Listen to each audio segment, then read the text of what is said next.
Cricket বিশ্বকে আজ এক বিশাল জাঁকুনি দিয়ে তাক লাগিয়ে দিল বাংলাদেশের মেয়েরা। বাবা যায়, শ্রীলঙ্কার মতো শক্তিশালী দলের বিপক্ষে ওয়ানডে ক্রিকেটে আজ 214 রানের একটা পারসম ইনিংস খেল বাংলাদেশের মেয়েরা। শুধু একটা ইনিংস নয়, এটা একটা বড় কড়া জবাব। তাদের সামর্থ্য নিয়ে যারা সন্দেহ করত, তাদের মুখে আজ একটা চর মারা উচিত।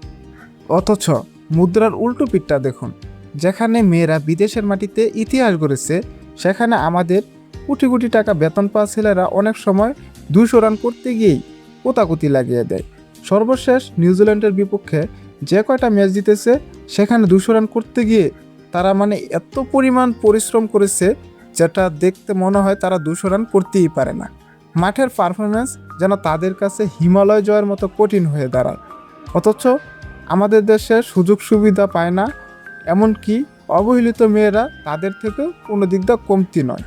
আমাদের স্পোর্টস ম্যানেজমেন্টের দিকে একবার তাকিয়ে দেখুন, তাদের দিনরাত একটাই চিন্তা, কিভাবে ছেলেদের ক্রিকেটের সুযোগ সুবিধা বাড়ানো যায়, কিভাবে তাদের পকেটে আরও বেশি বেতন টাকা ঢুকানো যায়। অথচ মেয়েরা দেশের মান রক্ষা করেছে, তারা আজও সব দিকে অবহেলিত। তাদের দিকে ফিরেই তাকানোর সময়টুকু যেন ম্যানেজমেন্টের নেই। এদিকে ফুটবলের কথা তো তাদের মাথায় আসে না। কেন এই আচরণ?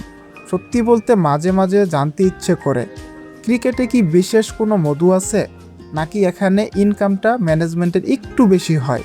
কেন ফুটবল আর নারী খেলাধুলার বেলায় পকেট থেকে টাকা বের হতে তাদের এত অনীহা? আমরা সাধারণ খেলাধুলা প্রেমীরা মনে করি, এই একচোখা নীতি যেন আর চলতে দেওয়া না হয়। শুধু ছেলেদের ক্রিকেটের দিকে নজর না দিয়ে ফুটবল, নারী ক্রিকেট এবং সকল খেলাধুলার দিকে সমান দৃষ্টিতে নজর দেওয়া উচিত। কারণ দেশের পতাকা যখন বিশ্বমঞ্চে ওড়ে, তখন সেটা সবার জন্যই গর্বের। 214 রান করেও শ্রীলঙ্কার বিপক্ষে জিততে পারেনি বাংলাদেশের মেয়েরা। এখন কথা হচ্ছে, ম্যানেজমেন্ট যদি তাদের সঠিক বেতন, সঠিক মূল্যায়ন যদি দেয়, তাহলে তারা ভবিষ্যতে ভালো কিছু করবে, আমরা আশাবাদী।